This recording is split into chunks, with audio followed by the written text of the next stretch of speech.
మిత్రులారా, ఇది చాలా కాలం నాటి మాట. ఒక రాజ్యంలో చంపకపురి అనే చాలా అందమైన నగరం ఉండేది.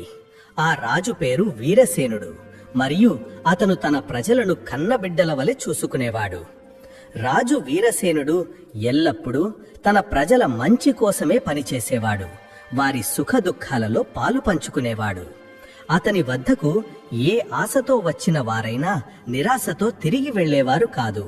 అది న్యాయం కోసం మొర అయినా, ఆర్థిక సహాయం కోసం అభ్యర్థన అయినా, లేదా మరేదైనా ఆపదైనా సరే, రాజు వారికి అన్ని విధాల సహాయం చేసేవాడు. స్వయంగా వారి కష్టాలను విని వాటిని పరిష్కరించడానికి తన వంతు ప్రయత్నం చేసేవాడు. నలుదిక్కులా రాజుకు గొప్ప ప్రశంసలు లభించేవి. పొరుగు రాజ్యాల రాజులు కూడా అతని న్యాయాన్ని, ప్రజల పట్ల అతని ప్రేమను గౌరవించేవారు. ప్రజలు అతన్ని దేవుడితో సమానంగా భావించేవారు మరియు అతని దీర్ఘాయువు కోసం ఎల్లప్పుడూ ప్రార్థించేవారు. ఆ రాజ్యంలో సుఖం, శాంతి మరియు శ్రేయస్సు ఉండేవి. మిత్రులారా, ఒకరోజు రాజు వీరసేనుడు తన రాజమహల్లోని ఒక ఏకాంత గదిలో కూర్చుని కొన్ని రాజకార్యాల గురించి ఆలోచిస్తున్నాడు. అప్పుడు అతనికి ఈ రోజు వేటకు వెళ్ళాలి అనే ఆలోచన వచ్చింది. చాలా రోజులుగా అతను వేట ఆనందాన్ని పొందలేదు మరియు రాజ్య సరిహద్దులకు ఆనుకుని ఉన్న విశాలమైన అడవిలో పర్యటించలేదు. మిత్రులారా, చంపకపురి సరిహద్దులకు ఆనుకుని ఉన్న ఆ రాజ్యపు అడవిలో కొంతమంది ఋషులు, మునులు ప్రశాంతమైన మనస్సుతో తపస్సు చేసుకుంటూ ఉండేవారు. ఆ అడవి చాలా దట్టంగా రకరకాల వన్యప్రాణులతో నిండి ఉండేది. కాని తపస్సుల ఉనికి కారణంగా అక్కడ ఒక ప్రత్యేకమైన శాంతి నెలకొని ఉండేది. కొన్ని రోజుల క్రితం కొంతమంది ఋషులు, మునుల బృందం రాజు వద్దకు వచ్చి ఇలా ఫిర్యాదు చేశారు: రాజా, మేము ఎన్నో సంవత్సరాలుగా శాంతియుతంగా మా సాధన చేసుకుంటున్న ఈ అడవిలో ఒక భయంకరమైన రాక్షసుడు నివసిస్తున్నాడు. ఆ రాక్షసుడు చాలా క్రూరమైనవాడు, బలవంతుడు. ఆ రాక్షసుడు ప్రతిరోజు ఎవరో ఒక అమాయక ఋషిని లేదా మునిని ఎత్తుకెళ్లి ఆ నిస్సహాయులైన, అమాయకులైన ఋషులను మన్ని తినేస్తున్నాడు. అతని భయంతో మా తపస్సుకు ఆటంకం కలుగుతోంది మరియు చాలా మంది సాధకులు తమ ఆశ్రమాలను విడిచి వేరే ప్రాంతాలకు వెళ్లిపోయారు. మీరు త్వరగా దీనికి ఏదైనా ఉపాయం ఆలోచించకపోతే ఈ పవిత్ర తపోభూమి శ్మశానంగా మారిపోతుంది. ఈ విషాదకరమైన వార్త విన్నప్పుడు రాజు గుండె కరుణతో, కోపంతో నిండిపోయింది. అతను వెంటనే తన వీర సైనికులను పిలిచి వారితో ఇలా అన్నాడు: నా కోసం ఒక అందమైన, గాలి వేగంతో పరుగెట్టే గుర్రాన్ని సిద్ధం చెయ్యండి. ఈ రోజు మనం వేట కోసం అడవికి వెళతాము. ఒకవేళ ఆ దుష్ట రాక్షసుడు మనకు కనిపిస్తే ఈ రోజే వాడిని వధించి ఋషులను వాడి భయం నుండి విముక్తుల్ని చేస్తాము. రాజు సైనికులు తక్షణమే ఆజ్ఞను పాటించి చూడటానికి ఎంత అందంగా ఉందో అంతే వేగంగా పరుగెత్తే ఒక గొప్ప అశ్వాన్ని సిద్ధం చేశారు. దానిని రాజ ఆభరణాలతో, జీనుతో అలంకరించారు. ఆ తరువాత రాజు వీరసేనుడు తన నడుముకు కత్తి, వీపుకు అంబుల పొది కట్టుకుని ఆ గుర్రంపై ఎక్కి ఆ దుష్ట రాక్షసుడిని సంహరించాలనే దృఢ నిశ్చయంతో ఆ అడవి వైపు వేటకు బయలుదేరాడు. మిత్రులారా, ఆ విశాలమైన, దట్టమైన అడవిలోని ఎవరూ వెళ్లలేని ఒక మూలలో ఒక చీకటి గుహ లోపల ఆ రాక్షసుడు, అతని కూతురు నివసించేవారు. అతని కూతురు తన తండ్రికి ఆహారాన్ని ఏర్పాటు చేసేది. ఎందుకంటే ఆ దుష్ట రాక్షసుడికి కాళ్ళు, చేతులు లేవు. ఏదో శాపం వల్లనో లేదా యుద్ధంలోనో అతను తన అవయవాలను కోల్పోయాడు. అతను ఒక పెద్ద కొండ చిలువలాగా గుహలో ఒకే చోట పడి ఉండేవాడు. కదలడానికి కూడా శక్తి లేనివాడు.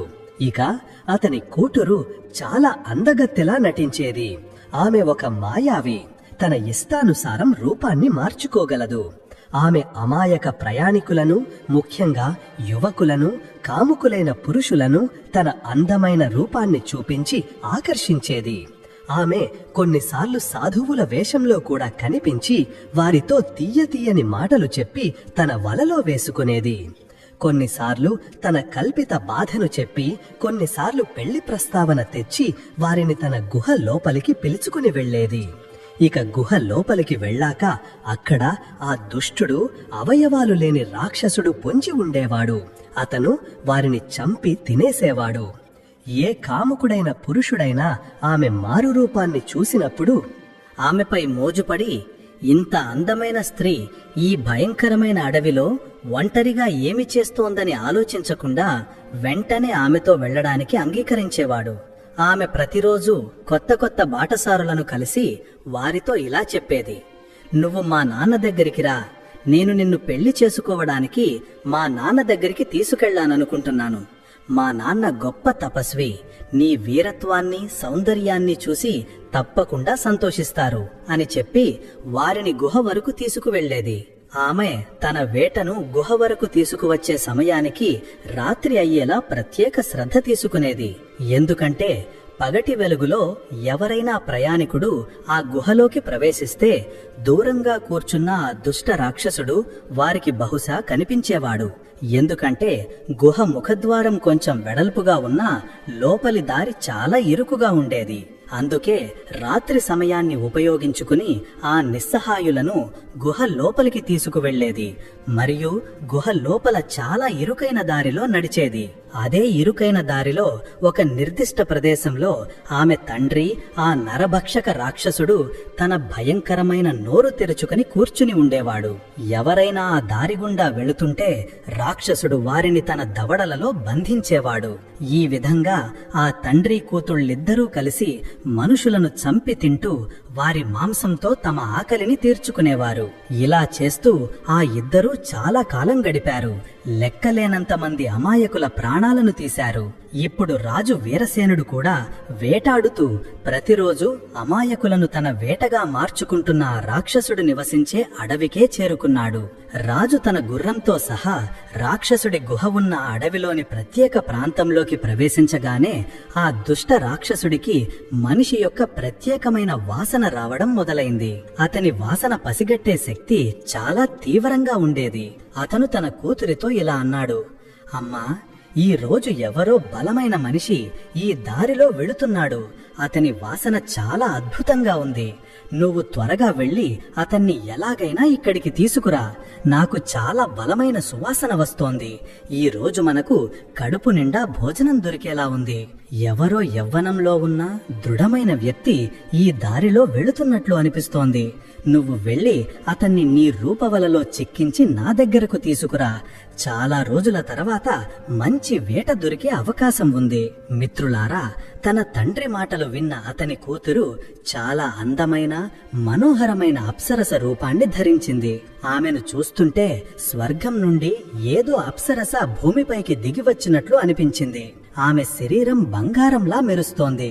ఆమె కళ్ళు కమల రేకుల వలె ఉన్నాయి మరియు ఆమె జుట్టు నల్లని మేఘాల వలె ఎగిసి పడుతోంది.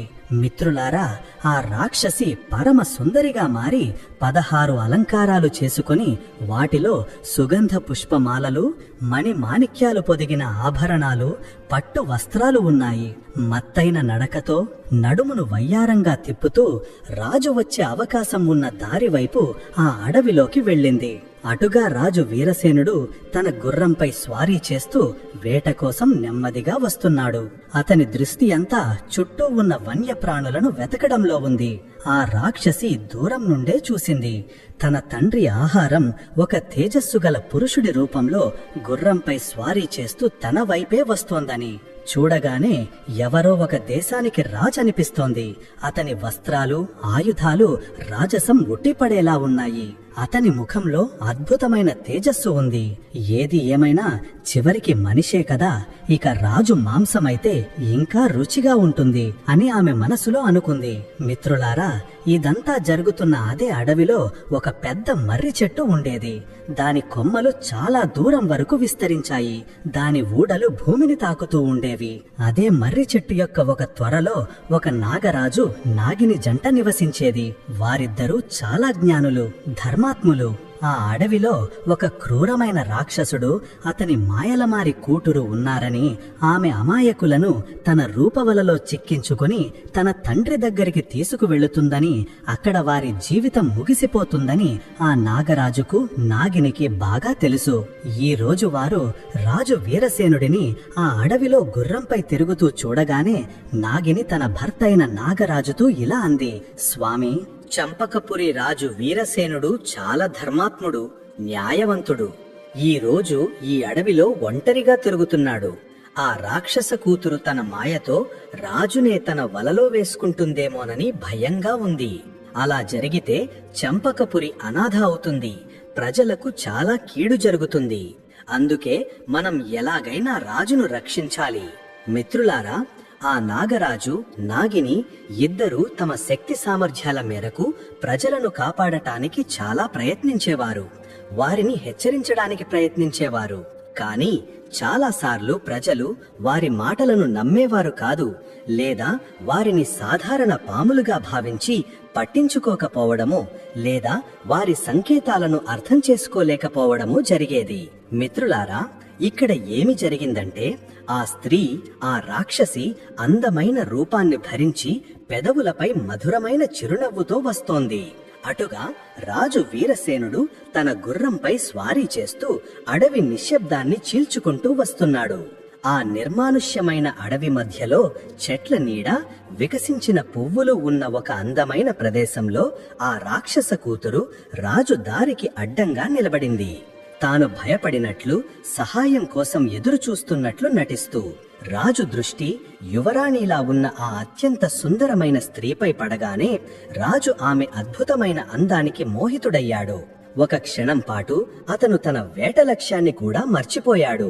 అతను గుర్రం దిగి ఆమె దగ్గరికి వెళ్లి ఇలా అనసాగాడు, ఓ సుందరి, నువ్వెవరు? నీ పరిచయం ఏమిటి? ఈ భయంకరమైన నిర్మానుష్యమైన అడవిలో ఒంటరిగా ఏమి చేస్తున్నావు? నీతో పాటు ఏ పురుషుడు కనిపించడం లేదు, ఏ స్నేహితురాలు లేదు, ఏ దాసదాసీలు లేరు. మరి నువ్వు ఒంటరిగా ఈ నిర్మానుష్యమైన అడవిలో ఎందుకు తిరుగుతున్నావు? ఈ ప్రదేశం సురక్షితం కాదు. ఇక్కడ నిన్ను ఏదైనా క్రూర మృగం చంపేస్తుంది, లేదా ఏదైనా దుష్టుడు నీ ప్రాణాలకు ముప్పు తలపెట్టవచ్చు. నువ్వు వెంటనే ఏదైనా సురక్షితమైన ప్రదేశానికి వెళ్లిపోవాలి. అప్పుడు ఆ అమ్మాయి తన పెద్ద పెద్ద నల్లని కళ్లతో రాజును చూస్తూ మధురమైన స్వరంతో ఇలా అంది, ఓ వీరపురుషుడా, మీరు నా గురించి చింతించకండి. నేను చిన్నప్పటి నుండి ఈ అడవిలోనే పెరిగాను. ఈ అడవే నా ఇల్లు. ఎందుకంటే మా నాన్నగారు ఒక గొప్ప ఋషి. ఆయన ఈ అడవిలోనే ఉంటూ తపస్సు చేసుకుంటారు. ఆయన ఒక పురాతన గుహలో కూర్చుని లోక కళ్యాణం కోసం భగవంతుని కఠోర ఆరాధన చేస్తారు. నేను ఆయన సేవలోనే ఇక్కడ ఉంటాను. మీరు ఎవరో నాకు చెప్పండి. మీరు ఏదైనా దేశానికి రాజానా? మీ వేషధారణ, మీ తేజస్సు గల ముఖం, మీ గొప్ప గుర్రాన్ని చూస్తుంటే మీరు సాధారణ వ్యక్తిలా కాక ఏదో ప్రతాపవంతుడైన రాజులా అనిపిస్తున్నారు. అప్పుడు రాజు అంటాడు, అవును సుందరి, నువ్వు సరిగ్గానే గుర్తుపెట్టావు. నేను చంపకపురి రాజ్యానికి రాజు వీరసేనుడిని. ఆ అమ్మాయి అది విని తన వేట స్వయంగా రాజే అని మనసులోనే సంతోషపడింది. ఆమె తన పథకాన్ని ముందుకు నడిపిస్తూ, రాజా, మా నాన్నగారు ఇప్పుడు వృద్ధులయ్యారు. ఆయన నాకు పెళ్లి చెయ్యాలనుకుంటున్నారు.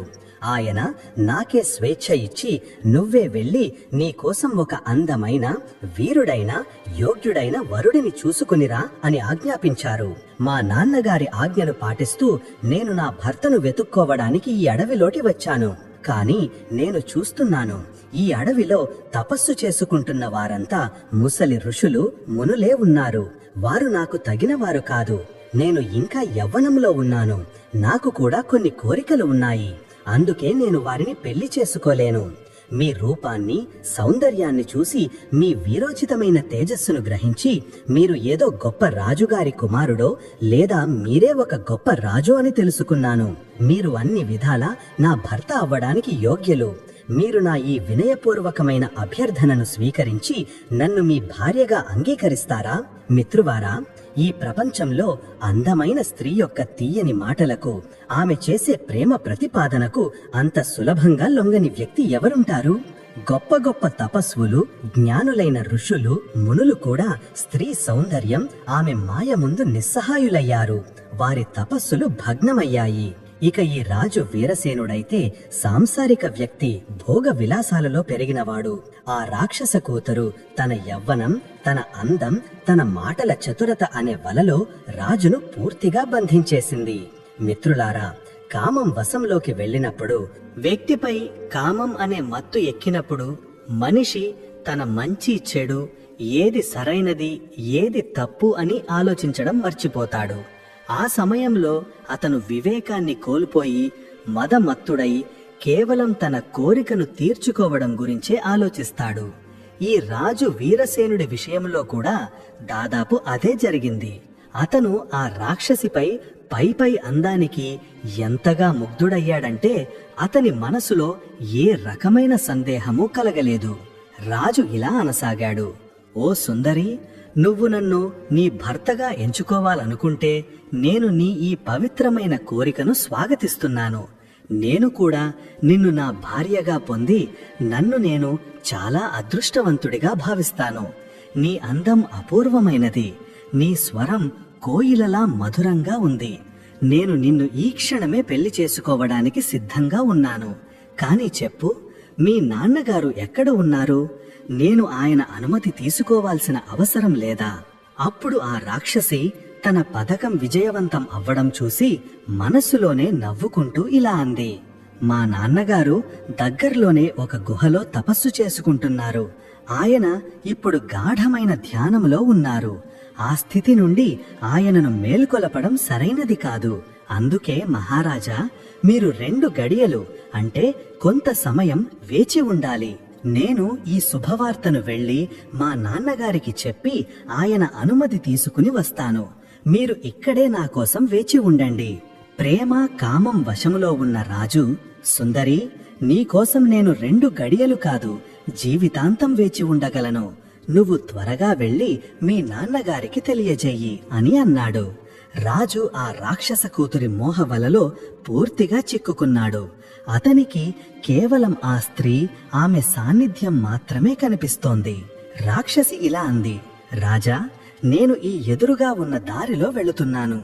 ఇక్కడి నుండి కొద్ది దూరంలోనే, సుమారు 1 కోసు దూరంలో మా నాన్నగారి గుహ ఉంది. అందులో మా నాన్నగారు తపస్సు చేసుకుంటున్నారు. మీరు నా వెనకాలే కొంత సమయం తరువాత అదే గుహ వైపు రండి. నేను మీకు ఆహ్వానమిచ్చి వెళుతున్నాను.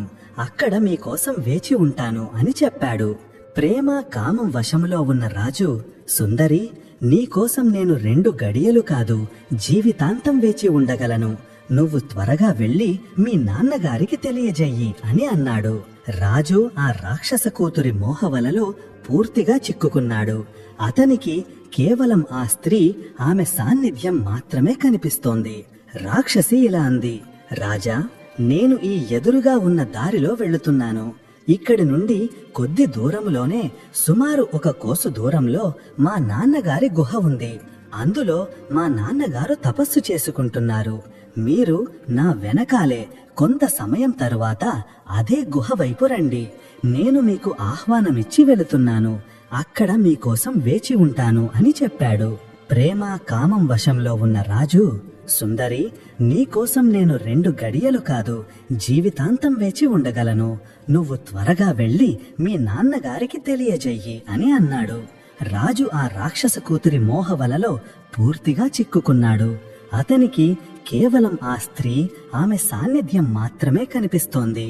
రాక్షసి ఇలా అంది, రాజా, నేను ఈ ఎదురుగా ఉన్న దారిలో వెళుతున్నాను. ఇక్కడి నుండి కొద్ది దూరంలోనే, సుమారు 1 కోసు దూరంలో మా నాన్నగారి గుహ ఉంది. అందులో మా నాన్నగారు తపస్సు చేసుకుంటున్నారు. మీరు నా వెనకాలే కొంత సమయం తర్వాత అదే గుహ వైపు రండి.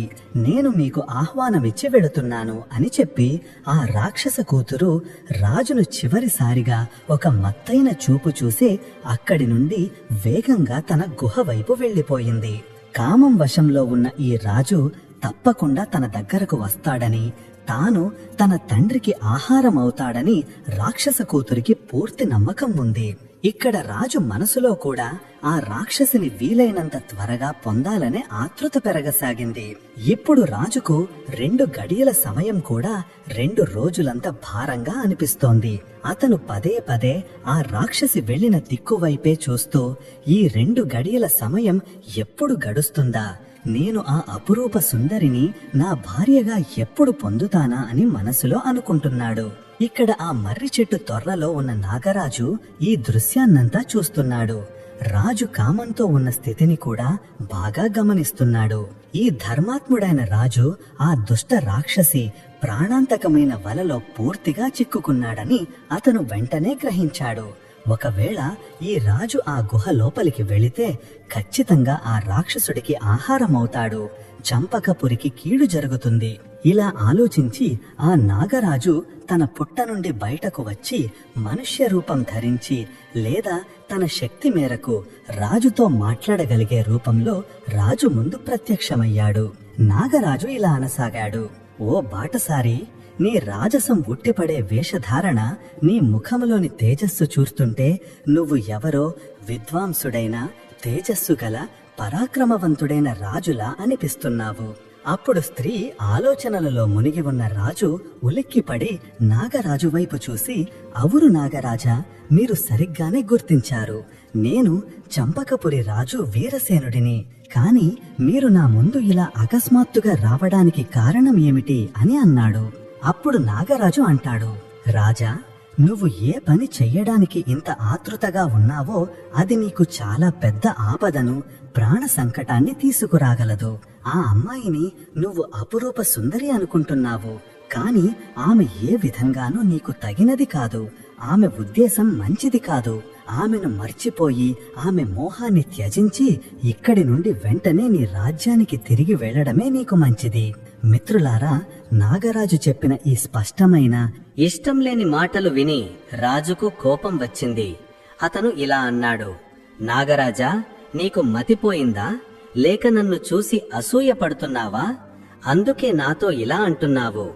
నువ్వు ఆమె అందాన్ని చూడలేదా? ఆమె మధురమైన స్వరం నీకు వినిపించలేదా? ఆమె సాక్షాత్తు దేవతావతారంలా ఉంది. అప్పుడు నాగరాజు శాంత స్వరంతో అంటాడు, రాజా, నేను ఆమె పైపై అందాన్ని చూశాను, కాని ఆమె కపట హృదయం గురించి కూడా నాకు తెలుసు. నువ్వు ఆ స్త్రీ కులం, వంశం గురించి తెలుసుకున్నావా? ఆమె గోత్రం గురించి నీకు ఏమైనా తెలుసా? ఆమె జాతి ఏంటి, మతం ఏంటి, ఆమె తల్లిదండ్రులు ఎవరు, ఇవన్నీ నీకు తెలుసా? లేక కేవలం ఆమె రూపానికే మోహితుడయ్యావా? రాజు కొంచెం సిగ్గుపడుతూ, లేదు, ఆమె గురించి నాకు అంత వివరంగా తెలియదు. కాని ఆమె ఎలా ఉన్నా నాకు తగినది, నేను ఆమెను పెళ్లి చేసుకుంటాను అని అన్నాడు. అప్పుడు నాగరాజు అంటాడు, రాజా, ఈ సమయంలో నువ్వు కామం వశంలో ఉన్నావు. ఇప్పుడు నీకు నా మంచి మాటలు కూడా చెడుగా, చేదుగా అనిపిస్తాయని నాకు బాగా తెలుసు. అందుకే రాజా, ఇది ఒక కఠోర సత్యం. కాముకుడికి, లోభికి, మూర్ఖుడికి, కోపిష్టికి తమ శ్రేయోభిలాషులు చెప్పే మాటలు కూడా చెడుగా అనిపిస్తాయి. వారు తమ మదంలో ఎంతగా మునిగి ఉంటారంటే వారికి సత్యం, అసత్యం మధ్య తేడా తెలియదు. అందుకే రాజా, నేను నీ శత్రువును కాను, నీ శ్రేయోభిలాషిని, నీ ప్రాణాలను రక్షించాలనుకుంటున్నాను. శాస్త్రాలు చెబుతున్నాయి, ఏ స్త్రీ యొక్క కులం, వంశం, ఆమె నడవడిక గురించి తెలియదో అలాంటి తెలియని స్త్రీ మోహంలో పడటమనేది దూరం నుండి మండుతున్న దీపం జ్వాలను చూసి దానిని అందం, సుఖానికి సాధనంగా భావించి అందులో కాలిపోవడానికి వెళ్లి తన ప్రాణాలను అర్పించే మిడుత పురుగు లాంటిది. అందుకే రాజా, ఎలా అయితే తెలియని ప్రవహిస్తున్న నీటిలో నీటి లోతు సరిగ్గా తెలియదో అలాంటి నీటిలో ఆలోచించకుండా దూకి స్నానం చేసేవాడిని మూర్ఖుడిగా భావిస్తారో, అతను మునిగిపోయే ప్రమాదాన్ని కొని తెచ్చుకుంటాడో, అలాగే తెలియని స్త్రీ రూప వలలో సులభంగా చిక్కుకునే వ్యక్తి కూడా అంతే మూర్ఖుడు.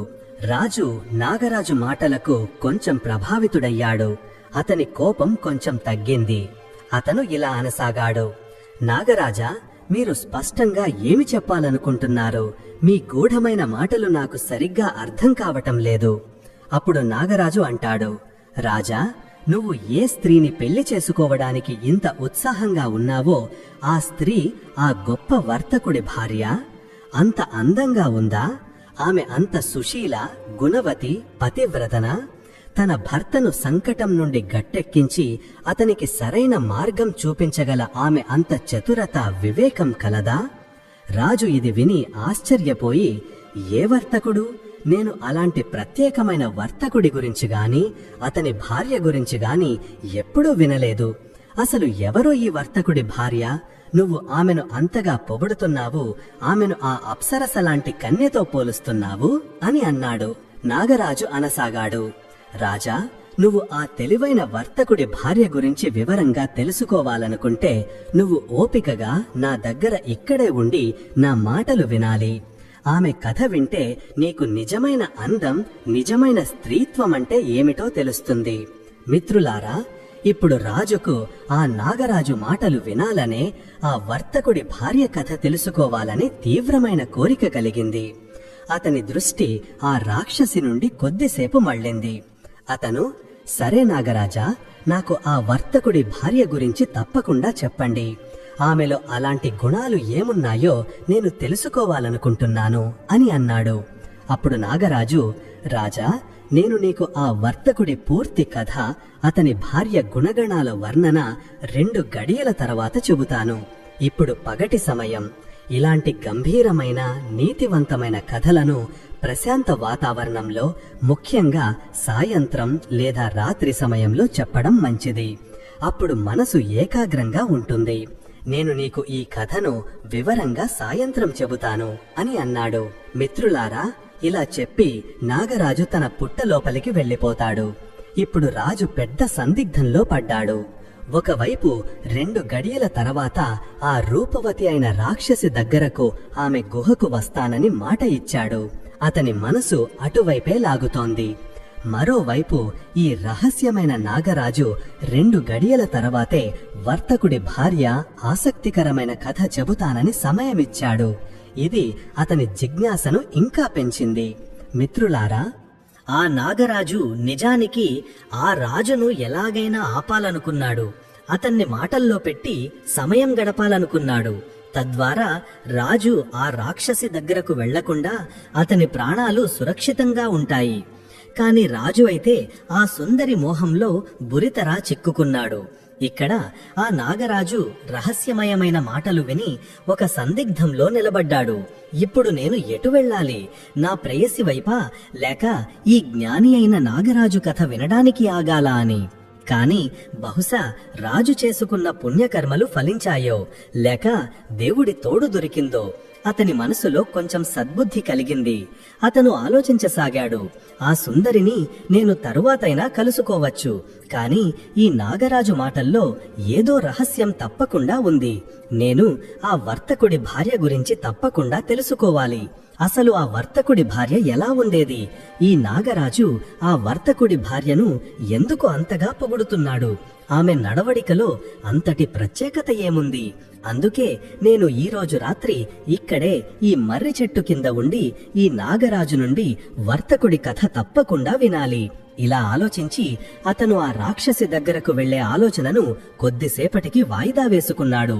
మిత్రులారా, 2 గడియల సమయం ఎప్పుడో గడిచిపోతోంది. రాజు అదే మర్రి చెట్టు కింద ఒక బండరాయిపై కూర్చుని నాగదేవత మళ్లీ ప్రత్యక్షమవ్వడం కోసం వేచి ఉంటాడు. కొద్దిసేపటి తర్వాత సాయంత్రం అవ్వగానే నాగరాజు తన పుట్ట నుండి బయటకు వస్తాడు. అటువైపు ఆ రాక్షసి తన గుహద్వారం వద్ద నిలబడి రాజు కోసం ఆతృతగా ఎదురు చూస్తోంది. ఇప్పుడు రాజు వస్తాడని, తాను తన తండ్రి అతన్ని తమ రుచికరమైన ఆహారంగా చేసుకుంటామని. వారిద్దరూ తమ విజయం పట్ల నమ్మకంతో ఉన్నారు. మిత్రులారా, ఇక్కడ నాగరాజు రాజు దగ్గరకు వచ్చి, రాజా, ఇప్పుడు నేను నీకు ఆ తెలివైన వర్తకుడు, అతని చతురత గల భార్య గురించి వివరంగా చెబుతాను, శ్రద్ధగా విను అని చెప్పి నాగరాజు రాజుకు వర్తకుడి భార్య కథ చెప్పడం మొదలుపెట్టాడు. ఇలా చెప్పసాగాడు, రాజా, చాలా కాలం క్రితం మాట, కాశీపురం అనే చాలా సంపన్నమైన ప్రసిద్ధమైన నగరం ఉండేది. ఆ నగరంలో ఒక చాలా పెద్ద ధనవంతుడైన వర్తకుడు నివసించేవాడు. ఆ వర్తకుడి పేరు ధనపతి. వర్తకుడి వ్యాపారం దేశంలోనే కాక విదేశాలలో కూడా చాలా దూరం వరకు విస్తరించి ఉండేది. అతని వద్ద అపారమైన ధన సంపద, పెద్ద పెద్ద ఓడలు, ఎత్తైన గిడ్డంగులు, లెక్కలేనంత మంది దాసదాసీలు ఉండేవారు. అతను చాలా డబ్బున్నవాడు. నగరంలోని ప్రతిష్ఠిత వ్యక్తులలో అతని పేరు కూడా ఉండేది. వర్తకుడికి ఒక్కడే కొడుకు. అతని పేరు చంద్రకాంత్. చంద్రకాంత్ సుశీలుడు, విధేయుడు, కాని అనుభవం లేనివాడు, కొంచెం అమాయకుడు కూడా. ఒకరోజు ఏమైందంటే ఆ ముసలి వర్తకుడు తీవ్రంగా అనారోగ్యం పాలయ్యాడు. అతని మరణ సమయం దగ్గర పడింది. ఇక తన చివరి సమయం వచ్చిందని వర్తకుడికి అనిపించినప్పుడు అతను తన ఏకైక కుమారుడు చంద్రకాంత్ను తన దగ్గరకు పిలిచాడు. చంద్రకాంత్ తన తండ్రి పరిస్థితి చూసి చాలా దుఃఖించాడు. వర్తకుడు తన కొడుకు చేతిని తన చేతిలోకి తీసుకుని, నాయనా, ఇక నా చివరి సమయం వచ్చింది. నేను ఈ లోకం నుండి వెళ్ళిపోతున్నాను. ఇక ఎప్పటికీ తిరిగి రాను. నేను వెళ్ళిన తర్వాత నువ్వు ఈ ప్రపంచంలో, ఈ వ్యాపారంలోని చిక్కులలో ఒంటరివాడివి అయిపోతావు. అందుకే నేను చెప్పే కొన్ని మాటలను నువ్వు గుర్తుపెట్టుకోవాలని, వాటిని నేర్చుకోవాలని కోరుకుంటున్నాను. అవి జీవితాంతం నీకు ఉపయోగపడతాయి. నువ్వు ఎప్పుడూ దుఃఖపడకుండా మన వంశ గౌరవాన్ని కాపాడతావు. ఈ మాట విని ఆ వర్తకుడి విధేయుడైన కొడుకు చంద్రకాంత్ తన తండ్రి మాటలను చాలా శ్రద్ధగా, గౌరవంగా వినసాగాడు. వర్తకుడు అతనికి ఇలా వివరిస్తాడు, చూడు నాయనా, ఈ జీవితం ఒక సుదీర్ఘ ప్రయాణం. ఇందులో ఎన్నో ఎత్తుపల్లాలు వస్తాయి. జీవితాన్ని విజయవంతంగా, గౌరవప్రదంగా జీవించడానికి నా ఈ 5 మాటలను ఎప్పుడూ గుర్తుపెట్టుకో. నువ్వు వీటి సరైన అర్థం తెలుసుకుని పాటిస్తే జీవితంలో ఎప్పుడూ దుఃఖపడవు, ఎల్లప్పుడూ ఉన్నతి సాధిస్తావు. నాగరాజు అంటాడు, రాజా, ఆ మరణశయ్యపై ఉన్న వర్తకుడు తన కొడుకుతో ఇలా అన్నాడు, నాయనా, నా 5 మాటలను ఎల్లప్పుడూ గుర్తుపెట్టుకో. మొదటి మాట, నువ్వు దుకాణానికి ఎప్పుడూ ఎండలో వెళ్ళకు, ఎల్లప్పుడూ నీడలోనే వెళ్ళు. రెండవ మాట, నువ్వు రోజు భోజనంలో రుచికరమైన పలావ్ మాత్రమే తిను, సాధారణ భోజనం చెయ్యకు. మరియు మూడవ మాట, నువ్వు ప్రతివారం ఒక కొత్త భార్యను తీసుకునిరా, అంటే నీ భార్యను మారుస్తూ ఉండు. నాలుగవ మాట, ఒకవేళ నీకు ఎప్పుడైనా మద్యం తాగాలనిపిస్తే మద్యం ఏదైనా పెద్ద తొట్టిలో తాగు. అందులో మద్యం అధిక పరిమాణంలో స్వచ్ఛంగా నిండి ఉండాలి. సాధారణ పాత్రలలో లేదా సాధారణ ప్రదేశాలలో తాగకు. మరియు ఐదవ మాట, ఒకవేళ నీకు ఎప్పుడైనా జూదం ఆడాలనిపిస్తే కేవలం అత్యంత తెలివైన, అనుభవజ్ఞులైన పెద్ద జూదగాళ్లతో మాత్రమే జూదమాడు. చిన్న చిన్న లేదా అనుభవం లేని జూదగాళ్లతో సమయం వృధా చెయ్యకు. ఈ 5 గూఢమైన మాటలను వర్తకుడు తన కొడుకు చంద్రకాంత్కు వివరించాడు. ఆ తర్వాత కొద్దిసేపటికే వర్తకుడు మరణిస్తాడు. వర్తకుడు చనిపోయిన తరువాత అతని కొడుకు చంద్రకాంత్ చాలా దుఃఖిస్తాడు. తన తండ్రి మరణంపై అతను కన్నీరు మున్నీరుగా ఏడుస్తాడు. ఆ తర్వాత అతను తన తండ్రికి విధి విధానంగా అంత్యక్రియలు చేస్తాడు. తండ్రి 13వ రోజు కార్యక్రమాలన్నీ పూర్తయిన తరువాత అతను కొంచెం శాంతించినప్పుడు తన మనసులో ఇలా ఆలోచించసాగాడు, మా నాన్నగారు చనిపోయే ముందు నాకు 5 ముఖ్యమైన బోధనలు చేశారు. నేను నా జీవితంలో మా నాన్నగారి ఆ 5 మాటలను అక్షరాలా పాటించాలి. ఎందుకంటే ఆయన నా పరమ శ్రేయోభిలాషి. ఆయన తన అనుభవంతో ఈ మాటలు చెప్పి ఉంటారు. వర్తకుడి కొడుకు చంద్రకాంత్ అప్పటికి ఇంకా యువకుడే. అతనికి అనుభవం తక్కువ. సాంసారిక మాయలు, మోసాల గురించి తెలియదు. అతను తన తండ్రి చెప్పిన ఆ 5 గూఢమైన మాటలకు చాలా స్థూలమైన, తప్పుడు అర్థం తీసుకున్నాడు. అతను తన తండ్రి ప్రతి మాటను అక్షరాల సత్యం అని నమ్మాడు, వారిని గౌరవించాడు. కాని ఆ మాటల వెనుక దాగి ఉన్న అసలైన, లోతైన అర్థాన్ని గ్రహించలేకపోయాడు. అతను తన తండ్రి మొదటి మాటను ఈ విచిత్రమైన పద్ధతిలో పాటించాడు. ఎందుకంటే అతని తండ్రి మొదటి మాట ఇలా చెప్పాడు, నాయనా, నువ్వు ఎప్పుడు నీ దుకాణానికి వెళ్ళినా ఎండలో వెళ్ళకు, ఎందుకంటే నువ్వు నీడలోనే వెళ్ళాలి. ఇప్పుడు అతను ఏమి చేశాడంటే తన పెద్ద ఇంటి నుండి తన ముఖ్య దుకాణం వరకు ఎంత పొడవైన దారి ఉందో ఆ దారి పొడవున బట్టుతో ఒక ఖరీదైన అందమైన టెంటు లేదా పందిరి వేయించాడు. దారి పొడవున అతను బట్టతో ఆ దారిని అలా కప్పించాడంటే సూర్యుడి ఒక్క కిరణం కూడా దానిపై పడకుండా అతనికి ఎండ తగలనేలేదు. అతని ఈ మూర్ఖపు ఆడంబరమైన ఏర్పాటు వల్ల అతని డబ్బు చాలా అనవసరంగా ఖర్చయిపోయింది. ఇప్పుడు అతను రోజు తన దుకాణానికి ఆ కృత్రిమ నీడలోనే వెళ్ళేవాడు. దాంతో ప్రజలు అతన్ని చూసి నవ్వేవారు, అతని తెలివిని శంకించేవారు. అతని తండ్రి రెండవ మాట ఇలా చెప్పాడు, నాయనా, ఎప్పుడు పలావు మాత్రమే తిను, సాధారణ భోజనానికి దూరంగా ఉండు. దాంతో అతను తన తండ్రి రెండవ మాటను ఈ విధంగా పాటించాడు. తన రాజ వంటవాళ్లకు కఠినమైన ఆజ్ఞ ఇచ్చాడు. తన భోజనంలో రోజు రకరకాల ఉత్తమమైన మసాలాలు, డ్రై ఫ్రూట్స్ తో కూడిన రుచికరమైన పలావ్ మాత్రమే ఉండాలని, వేరే ఏ వంటకము ఉండకూడదని. మిత్రులారా, ఇప్పుడు తన తండ్రి చెప్పినట్లే అతను రోజు ఉదయం, సాయంత్రం, కొన్నిసార్లు మధ్యాహ్నం కూడా రకరకాల పలావులనే తినేవాడు. భోజనంలో కూడా అతని డబ్బు అడ్డు అదుపు లేకుండా చాలా ఎక్కువగా ఖర్చవ్వసాగింది. ఇలాంటి భారమైన ఆహారం వల్ల అతని ఆరోగ్యం కూడా ప్రభావితమవ్వసాగింది.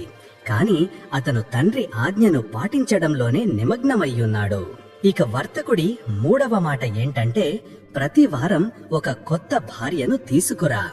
ప్రతి వారం భార్యను మార్చాలనే ఈ మాట వర్తకుడి కొడుకు చంద్రకాంత్కు చాలా భారంగా అనిపించింది. సామాజికంగా కూడా ఇది చాలా నిందనీయమైనది. ఎందుకంటే ఒక వారం తరువాత భార్యను ఎలా మార్చాలి, కొత్త భార్యను ఎక్కడ నుండి తీసుకురావాలి, తండ్రి చెప్పిన ఈ విచిత్రమైన మాటను ఎలా పాటించాలి అనేది చంద్రకాంత్ ముందు చాలా పెద్ద సంక్లిష్టమైన సమస్యగా మారింది. అయినా అతను అనుకున్నాడు, ఏది ఏమైనా, ఎన్ని కష్టాలు వచ్చినా నేను మా నాన్నగారి ఈ ఆజ్ఞను కూడా తప్పకుండా పాటిస్తాను అని. అతను ఏమి చేశాడంటే, తన మొదటి గుణవంతురాలైన భార్యను ఎటువంటి సరైన కారణం లేకుండా ఇంటి నుండి గెంటేశాడు.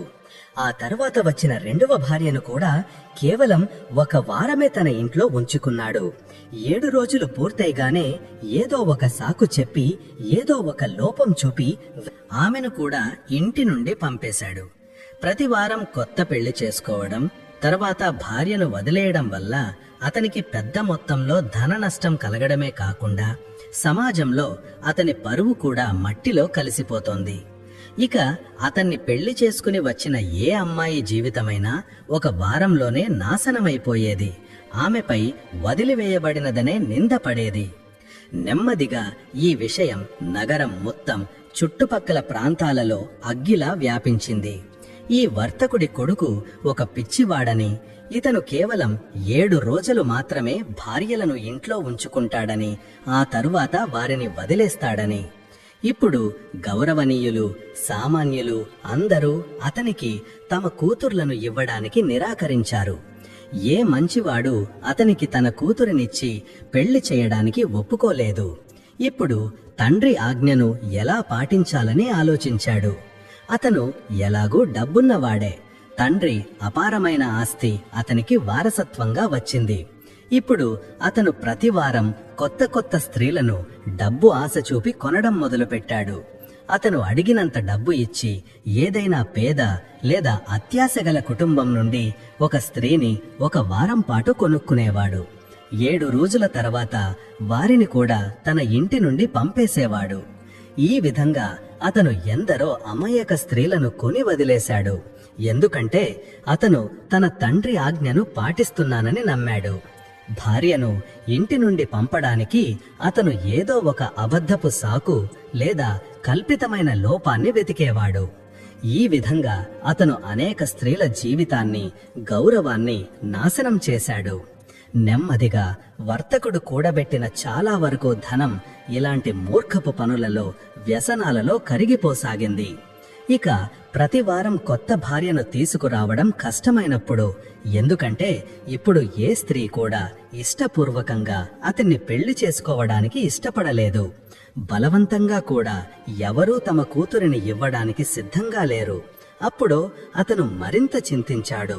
అప్పుడే ఆ నగరంలో ఒక చాలా పేద కుటుంబానికి చెందిన కానీ చాలా తెలివైన, సుశీల, రూపవతి అయిన ఒక అమ్మాయి ఉండేది. ఆమె పేరు సులక్షణ. ఆమె ఆ వర్తకుడి కొడుకు చంద్రకాంత్ గురించి ఇవన్నీ విన్నప్పుడు ఆమెకు ఆశ్చర్యం కలిగింది. కాని ఆమె అతని తండ్రి మాటల వెనుక దాగియున్న గూఢార్థాన్ని తన సహజమైన తెలివితో కొద్ది కొద్దిగా అర్థం చేసుకుంది. ఆమె అసలు అర్థం గ్రహించి కొంచెం ఆలోచించి ఆ వర్తకుడి కొడుకును పెళ్లి చేసుకోవడానికి స్వయంగా ఒప్పుకుంది. ఆమె తల్లిదండ్రులు ఆమెకు ఎంత నచ్చచెప్పినా వినలేదు. ఈ విధంగా వర్తకుడి కొడుకు చంద్రకాంత్ను పెళ్లి చేసుకుని సులక్షణ అతని భార్య అయ్యింది. ఈ వ్యక్తి 7 రోజుల తరువాత తనను కూడా ఇంటి నుండి పంపేస్తాడని ఆమెకు బాగా తెలుసు. ఎలాగైతే ఇతను ఇతర స్త్రీలతో ప్రవర్తించాడు. అయినా ఆమె కావాలనే ఒక ప్రత్యేక ఉద్దేశ్యంతో అతన్ని పెళ్లి చేసుకుంది. ఇక్కడ నాగరాజు కథ చెబుతూ రాజు వీరసేనుడితో ఇలా అంటాడు: రాజా, ఆ వర్తకుడి కొడుకు చంద్రకాంత్ ఆ కొత్త స్త్రీ సులక్షణతో తన భవ్యమైన ఇంట్లో జీవించసాగాడు. ఆ స్త్రీ సులక్షణ ఎప్పుడూ అతని ఇష్టానుసారమే నడుచుకునేది. ఆమె గొప్ప పతివ్రత.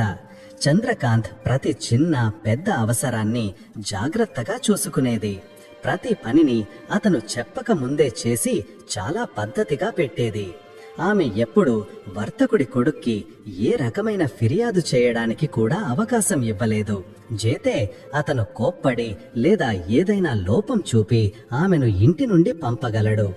ఆమె రుచికరమైన భోజనం వండేది, ఇంటిని శుభ్రంగా ఉంచేది, మధురంగా మాట్లాడేది. నెమ్మదిగా 6 రోజులు ప్రశాంతంగా గడిచిపోయాయి. వారం చివరి రోజు 7వ రోజు వర్తకుడి కొడుకు తన ప్రతిజ్ఞ ప్రకారం ఆమెను ఇంటి నుండి బయటకు పంపాలి. వర్తకుడి కొడుకు చంద్రకాంత్ మనసులో ఏదైనా సాకు వెతకసాగాడు. అతను ఆ సాయంత్రం భోజనానికి తన భార్య సులక్షణను ఒక ప్రత్యేకమైన చేపల పలావ్ చేయమని అడిగాడు. అతని రహస్య ఉద్దేశం ఏంటంటే, భోజనంలో ఏదో ఒక లోపం లేదా తప్పు పట్టి తాను అసంతృప్తిగా ఉన్నట్లు చూపించి తన కొత్త భార్య సులక్షణను కూడా ఇంటి నుండి పంపేయాలని. వర్తకుడి భార్య సులక్షణ చాలా చతురత, దూరదృష్టి కలది. ఆమె ఏమి చేసిందంటే, సాయంత్రం భోజనం కోసం చేపల పలావ్ చేయడానికి బజారు నుండి 2-3 రకాల తాజా చేపలను తీసుకువచ్చింది. సాయంత్రం వాటిని వేరు పద్ధతులలో వండింది. కొన్ని చేపలతో మసాలాతో ఘాటుగా ఉన్న పలావ్ చేసింది. కొన్నింటితో మసాలా లేని తేలికైన సులభంగా జీర్ణమయ్యే పలావ్ చేసింది. కొన్ని చేపలను చక్కెరతో తీయగా వండి ఒక విభిన్నమైన పలావ్ తయారు చేసింది. కొన్నింటిని సాంప్రదాయ ఉప్పు రుచితో చేసింది. సాయంత్రం వర్తకుడి కొడుకు చంద్రకాంత్ తన రోజువారీ పనుల నుండి ఇంటికి తిరిగి వచ్చినప్పుడు అతనికి ఇష్టమైన భోజనం సిద్ధంగా ఉంది. అతను ఇంట్లోకి ప్రవేశించగానే గట్టిగా అరిచి అడిగాడు: భోజనం సిద్ధంగా ఉందా? నాకు చాలా ఆకలిగా ఉంది.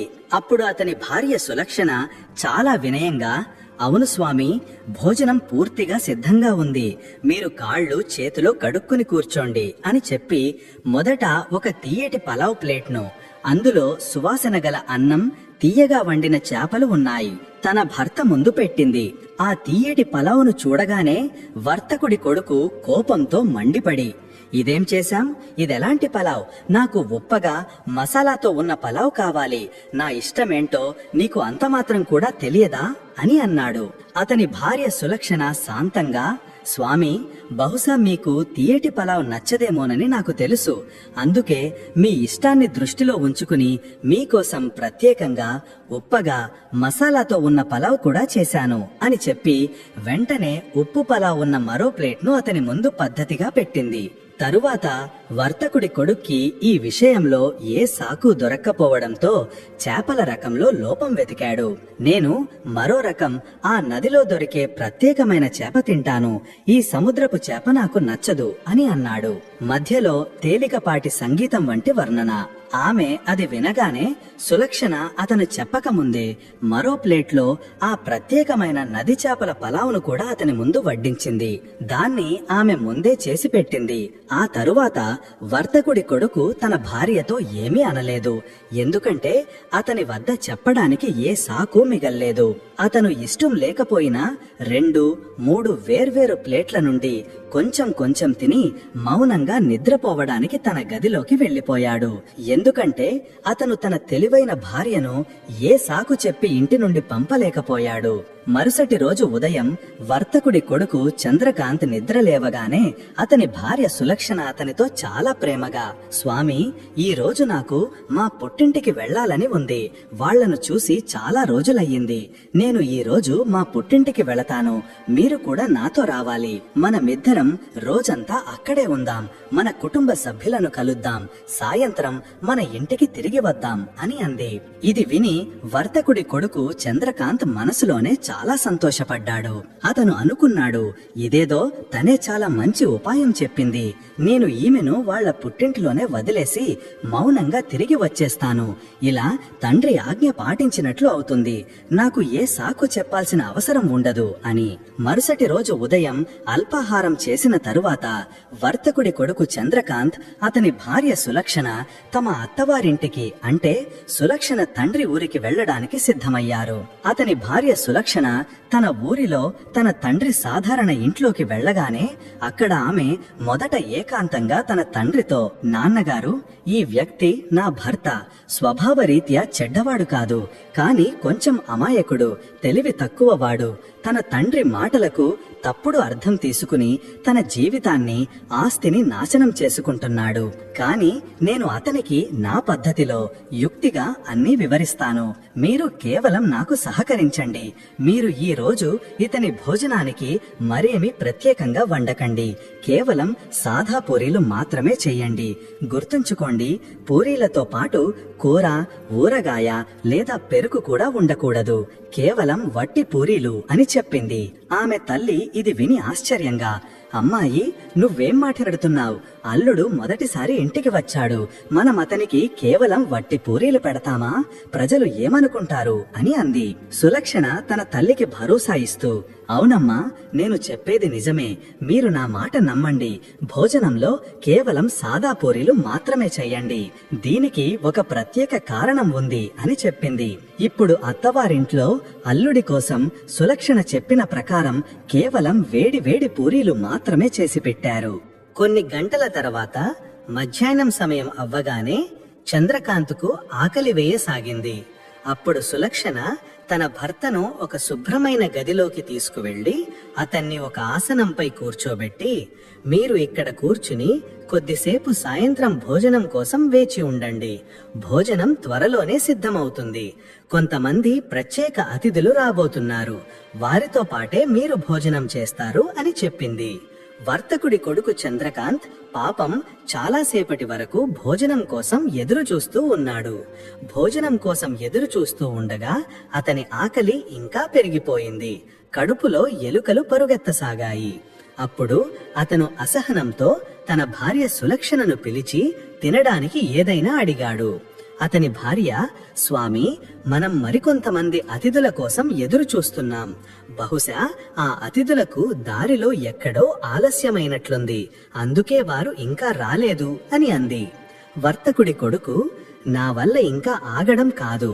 నాకు మీ అతిథులతో కలిసి తినడంలో పెద్ద ఆసక్తి లేదు. నా కోసం ఏది చేసినా ఎండు రొట్టె అయినా సరే అదే తీసుకురా అని అన్నాడు. భార్య, సరే స్వామి, మీకు అంత ఆకలిగా ఉంటే ప్రస్తుతం పూరీలు మాత్రమే ఉన్నాయి. తినడానికి వేరే ప్రత్యేక వంటకాలేవి సిద్ధంగా లేవు. మీకు ఇష్టమైతే నేను ఇప్పుడే మీకోసం వేడివేడి పూరీలు తీసుకువస్తాను అని అంది. ఆకలితో అల్లాడుతున్న వర్తకుడి కొడుకు, సరే సరే, ఏదుంటే అదే తీసుకురా, అప్పటిదాకా పూరీలతోనే సర్దుకుంటాను అని అన్నాడు. భార్య, సరే సరే, ఏదుంటే అదే తీసుకురా, అప్పటిదాకా పూరీలతోనే సర్దుకుంటాను అని అన్నాడు. ఇప్పుడు వర్తకుడి కొడుకు ఏ కూర లేదా ఊరగాయ లేకుండా కేవలం సాదా పూరీలనే తినసాగాడు. ఆకలి ఎంత తీవ్రంగా ఉందంటే అతనికి ఆ సాదా పూరీలలో కూడా అంత రుచి, అంత అద్భుతమైన రుచి వచ్చింది. జీవితంలో ఇంత రుచికరమైన భోజనం అతనికి తన ఇంట్లో రోజూ తినే ఖరీదైన పలావులో కూడా ఎప్పుడూ రాలేదు. ఎందుకంటే అతను రోజు ఒకే రకమైన భారమైన పలావ్ తిని పూర్తిగా విసిగిపోయాడు. ఈ రోజు నిజమైన ఆకలి వేసినప్పుడు సాదా భోజనం కూడా అమృతంలా అనిపించింది. సరైన అవకాశం చూసి అతని భార్య సులక్షణ అతన్ని, స్వామి, సాదా పూరీలలో ఇంత రుచి ఉంటే మీరు ఇంట్లో రోజు ఖరీదైన భారమైన పలావులనే ఎందుకు తింటారు? అది అవసరమా అని అడిగింది. అప్పుడు వర్తకుడి కొడుకు చంద్రకాంత్, ప్రియా, నేనేం చెయ్యను. నేను మా స్వర్గస్థులైన తండ్రి గారి మాటను పాటిస్తున్నాను. చనిపోయేటప్పుడు మా పూజ్యనీయులైన తండ్రి గారు నన్ను అలానే చేయమని చెప్పారు. ఎప్పుడు పలావ్ మాత్రమే తినమని చెప్పారు అని అన్నాడు. భార్య సులక్షణ వెంటనే గ్రహించింది ఇతను తన తండ్రి మాటల సరైన అర్థాన్ని గ్రహించలేదని. భార్య అంది, స్వామి, నాకు తెలిసి మీరు ఆయన చెప్పిన దాని అసలు అర్థాన్ని తప్పుగా గ్రహించారు. ప్రతి మాటకు 2 అర్థాలు ఉంటాయి. ఒకటి పైకి కనిపించేది, మరొకటి దానిలోని భావం. చంద్రకాంత్ అన్నాడు, లేదు, నేను తప్పుగా అర్థం చేసుకోలేదు. మా నాన్నగారు చాలా తెలివైన వారు. ఆయన ఏది చెప్పినా స్పష్టంగా చెప్పారు. మా నాన్నగారు నాకు మొత్తం 5 ముఖ్యమైన సలహాలు ఇచ్చారు. వాటిని నేను అక్షరాలా పాటిస్తున్నాను. తరువాత అతను తన తండ్రి చనిపోయేటప్పుడు తనకు ఏమేమి చెప్పాడో ఆ 5 మాటలను వర్తకుడి కొడుకు చంద్రకాంత్ తన భార్య సులక్షణకు వివరంగా చెప్పాడు. భార్య, ఓ, అదా విషయం. అందుకే నువ్వు ప్రతి వారం ఒక కొత్త భార్యను మార్చుతున్నావో? అందుకే నువ్వు నీ ఇంటి నుండి దుకాణం వరకు పందిరి వేయించావో? భార్య అంది, స్వామి, నన్ను క్షమించండి, కానీ మీరు మీ గౌరవనీయులైన తండ్రి గారి మాటల సరైన గూఢమైన అర్థాన్ని గ్రహించలేకపోయారు. ఈ విధంగా జీవించడం మిమ్మల్ని త్వరలోనే పూర్తిగా నాశనం చేస్తుంది. మీ ధనం, గౌరవం మొత్తం నాశనమవుతాయి. ఇక్కడ నాగరాజు ఆ చంపకపురి రాజు వీరసేనుడితో ఇలా అంటాడు, రాజా, ఆ వర్తకుడి తెలివైన, వివేకవంతురాలైన భార్య సులక్షణ తన భర్త చంద్రకాంత్తో చాలా ప్రేమగా, ఓర్పుగా ఇలా అంది, మీ నాన్నగారు మీతో ఎప్పుడైతే మీరు మీ దుకాణానికి వెళ్లేటప్పుడు ఎండలో కాకుండా నీడలోనే వెళ్లమని చెప్పారో దాని అర్థం మీరు లక్షల రూపాయలు ఖర్చు చేసి మీ ఇంటి నుండి బట్టతో కప్పించి కృత్రిమ నీడను నిర్మించాలని కాదు. ఆయన అసలు ఉద్దేశం, ఆయన భావం ఏంటంటే, నాయనా, నువ్వు జీవితంలో విజయం సాధించాలంటే, ధనవంతుడు, డబ్బున్నవాడు అవ్వాలంటే నువ్వు చాలా కష్టపడాలి. అంటే నువ్వు దుకాణానికి అంత ఉదయాన్నే వెళ్ళాలి, సూర్యుడు కూడా ఉదయించక ముందే. అంటే సూర్యోదయానికి ముందే నీ దుకాణం తెరువు. దుకాణం నుండి అంత ఆలస్యంగా ఇంటికి తిరిగిరా సూర్యుడు అస్తమించాక. అంటే సూర్యాస్తమయం తరువాత దుకాణం మూసివేయి. దుకాణం త్వరగా తెరిచి సాయంత్రం ఆలస్యంగా మూస్తే వ్యాపారం ఎక్కువగా జరుగుతుంది, వినియోగదారులకు సౌకర్యంగా ఉంటుంది, నీకు చాలా మంచి లాభం వస్తుంది. ఇదే నీడలో వెళ్ళడం అంటే. అంటే విశ్రాంతి సమయంలో కూడా పని చేయడం, ఎండ నుండి తప్పించుకోవడం, అంటే సోమరితనం నుండి తప్పించుకోవడం. నువ్వు లక్షల రూపాయలను అనవసరంగా ఆ పెద్ద టెంట్ వేయించడంలోనే ఖర్చు చేశావు. ఆ డబ్బుతో నువ్వు నీ వ్యాపారాన్ని ఇంకా పెంచుకోవచ్చు. ఇక మీ నాన్నగారు రోజు పలావ్ భోజనం చేయమని చెప్పిన దాని అర్థం, మీరు రోజు రకరకాల చేపలు, మాంసం, ఖరీదైన డ్రై ఫ్రూట్స్ తో చేసిన భారమైన పలావ్ తినాలని కాదు. ఆయన ఉద్దేశం ఏంటంటే, నాయనా, నువ్వు అంత మాత్రమే తిను, అప్పుడే తిను ఎప్పుడైతే నీకు తీవ్రమైన ఆకలి వేస్తుందో. దాంతో నీ ఆకలి బాగా తీరుతుంది. ఇక్కడ పులావ్ అనేది ఒక ప్రతీకాత్మక అర్థం. పేట్ లవ్ అంటే కడుపు నిండా తృప్తిగా భోజనం చేయడం. ఎప్పుడు తింటూ ఉండటం వల్ల లేదా ఆకలి లేకుండా తినడం వల్ల కడుపు పాడవుతుంది, అనేక రోగాలు వస్తాయి. నిజమైన ఆకలి వేసినప్పుడే భోజనం చేస్తే భోజనం అమృతంలా అనిపిస్తుంది, ఎప్పుడూ హాని చెయ్యదు, అది ఎంత సాదాగా ఉన్నా సరే. ఈ రోజు మీరు ఈ సాదా పూరీలలో అనుభవించినట్లుగా మీరైతే రోజు అనవసరంగా భారమైన పలావ్ తిని మీ ఆరోగ్యాన్ని పాడు చేసుకుంటున్నారు, ధనాన్ని కూడా వృధా చేస్తున్నారు. మీరు ఈ మాట అర్థాన్ని కూడా పూర్తిగా తప్పుగా తీసుకున్నారు. మీ నాన్నగారు 3వ మాట మీతో చెప్పింది ప్రతి వారం కొత్త భార్యతో పెళ్లి చేసుకోమని. దీనిని అక్షరార్థంగా తీసుకోవడం మహా అనర్థం. దాని అర్థం మీరు ప్రతి వారం ఒక కొత్త అమాయక అమ్మాయి జీవితాన్ని నాశనం చేసి మీ పాత భార్యను ఏ కారణం లేకుండా వదిలేయాలని కాదు. మీరు చేస్తున్నట్లుగా ఇది అధర్మం, సామాజిక నేరం కూడా. మీ నాన్నగారి అసలు ఉద్దేశమేంటంటే, నాయనా, గృహస్థ జీవితంలో భార్యను గౌరవించు, కానీ ఎప్పుడూ భార్య కొంగు పట్టుకుని వేలాడకు, ఆమె మోహంలోనే మునిగిపోకు. నీ పని, వ్యాపారం, ఇతర సామాజిక బాధ్యతలపై కూడా దృష్టి పెట్టు. వారానికి ఒకసారి, అంటే కొన్ని నియమిత విరామాల తర్వాత నువ్వు నీ పనుల నుండి విరామం తీసుకుని నీ భార్య దగ్గరకు ప్రేమగా వెళితే, ఎప్పుడూ దగ్గర ఉండటం వల్ల కొన్నిసార్లు తగ్గిపోయే ప్రేమ, ఆకర్షణ అలానే నిలిచి ఉంటుంది. కొన్ని రోజుల విరామం తర్వాత నీ భార్య దగ్గరకు వెళితే నీ భార్య కూడా ఈ రోజే కొత్తగా పెళ్లి చేసుకున్నంత ప్రియంగా అనిపిస్తుంది. ప్రతి వారం తరువాత నువ్వు ఆమెతో ప్రత్యేకంగా కలిస్తే, ఆమెకు సమయం ఇస్తే, ఆమె కూడా నిన్ను బాగా ఆదరిస్తుంది, గౌరవిస్తుంది. మీ మధ్య ప్రేమ, కొత్తదనం నిలిచి ఉంటాయి. నువ్వు ఈ గూఢమైన మాటను కూడా అనర్థం చేసుకుని ఎందరో స్త్రీల జీవితాలను సంకటంలో పడేశావు. వర్తకుడి కొడుకు చంద్రకాంత్ తన భార్య సులక్షణ చెప్పిన ఈ వివేకవంతమైన మాటలు విన్నప్పుడు అతనికి తన తండ్రి చెప్పిన ఆ గూఢమైన మాటల అసలు అర్థం మొదటిసారిగా బాగా అర్థమయ్యింది. అతని కళ్ల ముందున్న అజ్ఞానపు తెర తొలగిపోయింది. అతను తన భార్య సులక్షణతో, ఓ సుందరి, ఓ దేవి, ఈ రోజు నువ్వు నా మూసుకున్న కళ్ళు తెరిపించావు. నేను ఎంత పెద్ద మూర్ఖుడినంటే మా నాన్నగారి అంత సరళమైన, మేలు చేసే మాటలకు ఇంత భయంకరమైన, వినాశకరమైన అర్థం తీసుకున్నాను. లేకపోతే నేను నా ధనం మొత్తం, నా పరువు మొత్తం, నా ఆరోగ్యం కూడా త్వరలోనే నాశనం చేసుకునేవాడిని. నువ్వు రాకముందు వరకు ఇంకెందరో అమాయక అమ్మాయిల జీవితాలను పాడు చేశాను. నేను ఇప్పటి వరకు చేసినదంతా చాలా తప్పు, మూర్ఖత్వం, అధర్మం అని నాకు చాలా బాధగా ఉంది. నువ్వు నాకు జీవితాన్ని గడపడానికి సరైన మార్గం చూపించావు. జీవితాన్ని వివేకంతో, తెలివితో ఎలా జీవించాలో చెప్పావు. కాని ప్రియా, మా నాన్నగారు ఇంకా 2 మాటలు చెప్పారు. ఆయన నాతో అన్నారు, ఎప్పుడైనా మద్యం తాగాలనిపిస్తే ఏదైనా పెద్ద తొట్టి నుండి మాత్రమే మద్యం తాగమని, అందులో ఎక్కువ మోతాదులో మద్యం నిండి ఉండాలి అని. 2వ మాట ఆయన చెప్పింది, ఎప్పుడైనా జూదం ఆడాలనిపిస్తే ఏదైనా చాలా పెద్ద, తెలివైన జూదగాడితో మాత్రమే జూదమాడమని.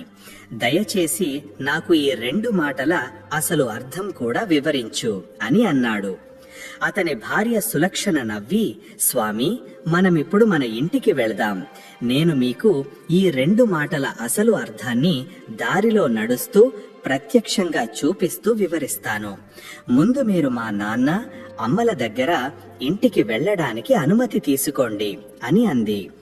ఇక్కడ నాగరాజు కథను ముందుకు నడిపిస్తూ రాజు వీరసేనుడితో ఇలా అంటాడు, రాజా, ఈ విధంగా ఆ వర్తకుడి కొడుకు చంద్రకాంత్ తన తెలివైన భార్య సులక్షణతో కలిసి తన అత్తవారింటి నుండి వీడుకోలు తీసుకుని తన ఇల్లు కాశీపురం వైపు బయలుదేరాడు.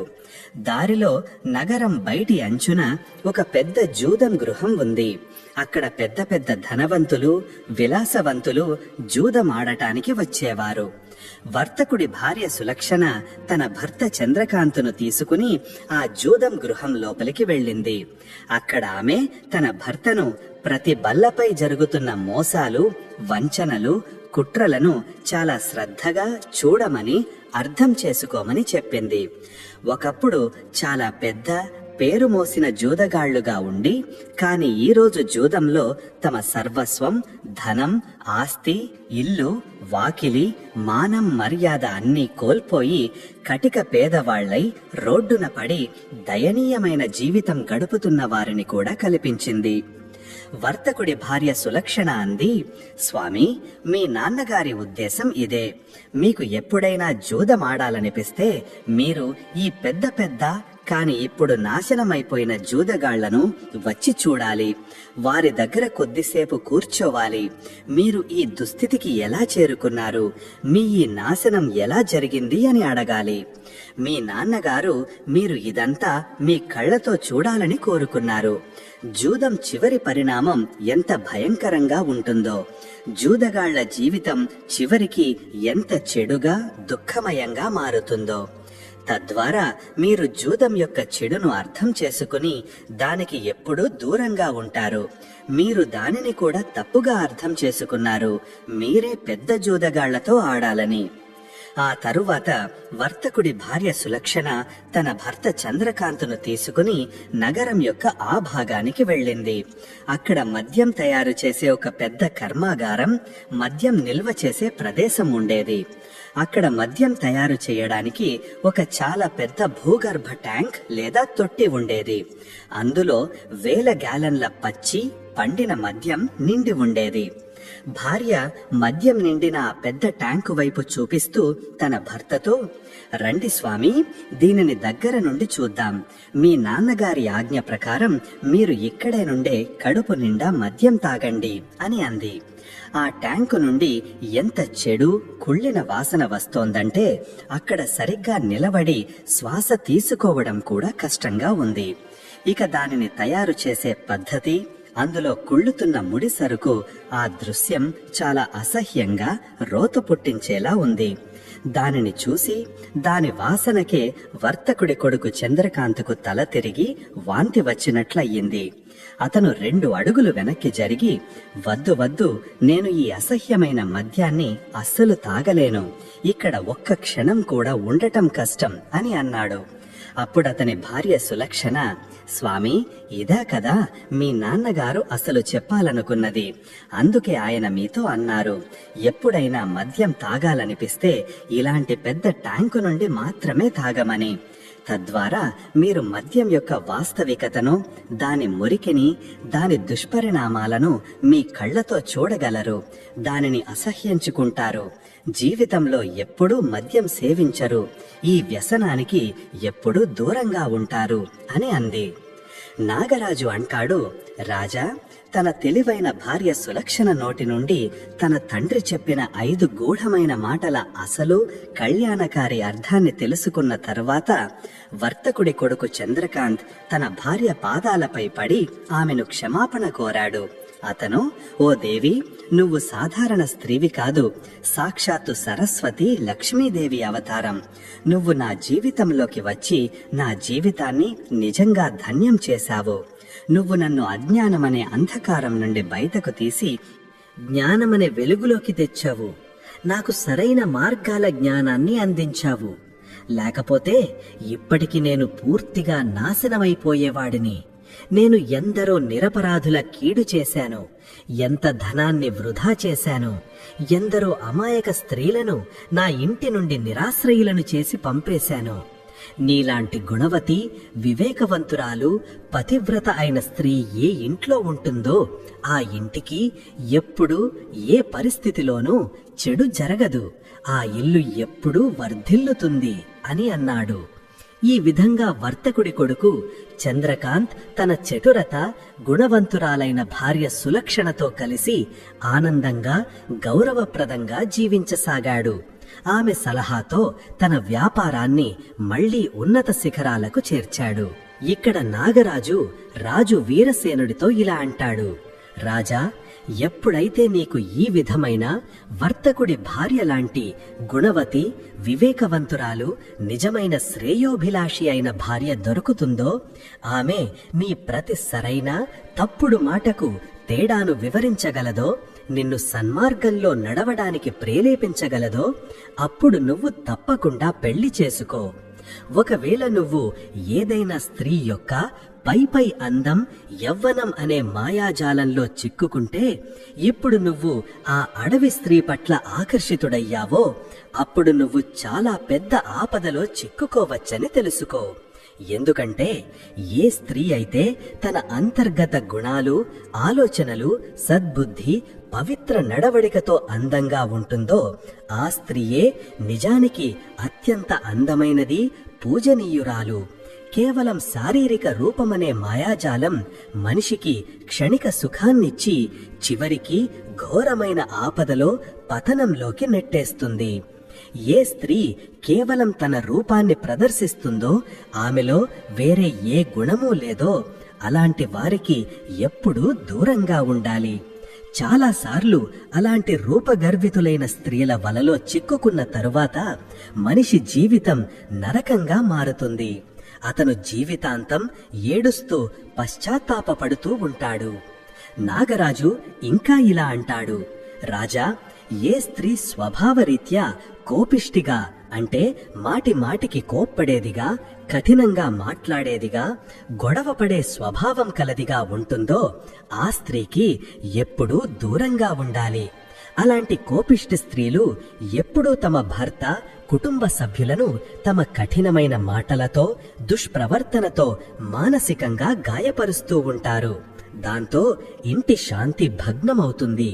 ఏ ఇంట్లో దుష్టమిత్రులు ఉంటాడో, మాటి మాటికి ఎదురు జవాబు చెప్పే పొగరుబోతు సేవకుడు ఉంటాడో, ఇంట్లోనే ఏదైనా రహస్య శత్రువు లేదా పాము లాంటి విషపూరిత ప్రాణి లేదా వ్యక్తి ఉంటాడో, ఆ గృహ యజమానికి అకాల మరణం ఎప్పుడైనా ఏ క్షణంలోనైనా రావచ్చు, లేదా అతను సర్వనాశనం కావచ్చు.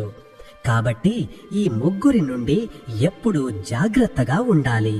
మిత్రులారా, ఈ విధంగా నాగరాజు రాజు వీరసేనుడికి వర్తకుడు అతని తెలివైన భార్య యొక్క ఈ సుదీర్ఘ నీతివంతమైన కథను చెప్పాడు. ఈ కథ చెబుతూ దాదాపు ఉదయమవుతుంది. తూర్పు దిక్కున ఉదయపు ఎర్రదనం వ్యాపించసాగింది. నాగరాజు కోరుకున్నది కూడా ఇదే. రాజు యొక్క అమూల్యమైన సమయం మాటల్లోనే గడిచిపోవాలని, అతను ఆ మాయలమారి రాక్షసి దగ్గరకు వెళ్లకుండా ఉండాలని, అతని ప్రాణాలు సురక్షితంగా ఉండాలని.